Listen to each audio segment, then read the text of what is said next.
Dan gaan we naar Sint-Odiliënberg, want daar vond zondag de eerste verenigingsdag van Roerdalen plaats. Die werden georganiseerd door de Heemkundevereniging van Roerdalen. Wat nu erbij is dat we het over de trebuchet hebben. U staat hier op het kerkplein in Sint-Odiliënberg. U staat aan de voet van de basiliek. Basiliek, zeggen ze, is een overblijfsel waar ooit de kerk gestaan heeft die teruggaat tot ongeveer 700. En ik zie een grote bedrijvigheid, meer dan normaal in Sint-Odiliënberg. Ja, dit is de Roerstreekdag 2013. De achtergrond van de Roerstreekdag is de eerste keer dat die wordt gehouden. En de achtergrond ervan is dat dit is een tijd voor individualisme. Dit is een tijd voor computers, voor Facebook, voor wel veel communiceren, maar niet oog in oog communiceren. Communiceren met een screen. En als je dus nieuwe leden wil hebben, dan moet je veel meer bekendheid geven aan waarom moet je eigenlijk lid worden van deze vereniging. Wat is er te doen?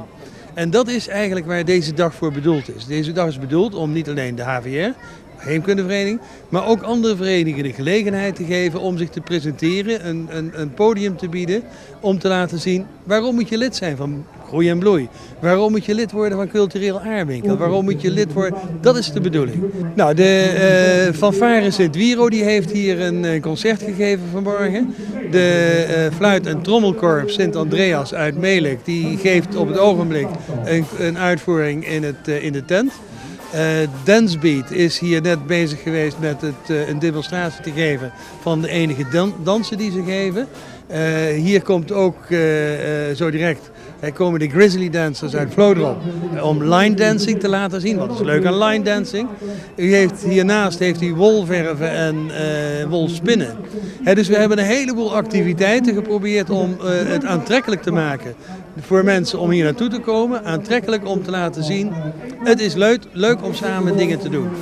En ondanks dat het weer niet mee zit, is er toch wel heel veel belangstelling als ik zo rondkijk. Ja, we hebben de belangstelling is ongelooflijk goed geweest. Een tweede stuk wat ongelooflijk fijn is we hadden een subdoelstelling. Onze eerste doelstelling was nieuwe leden werven. De subdoelstelling is meer leden actief betrekken bij wat we doen. En dat is erg goed gelukt. We hebben hier 50 eigen vrijwilligers die dus hier meewerken. En die hebben hard gewerkt vandaag en ook in de voorbereiding. We zijn vrijdag met de voorbereiding begonnen. En die werken erg hard mee. En in zijn totaliteit praat je over 120 vrijwilligers in zijn totaliteit die meedoen. Dus dat is erg leuk.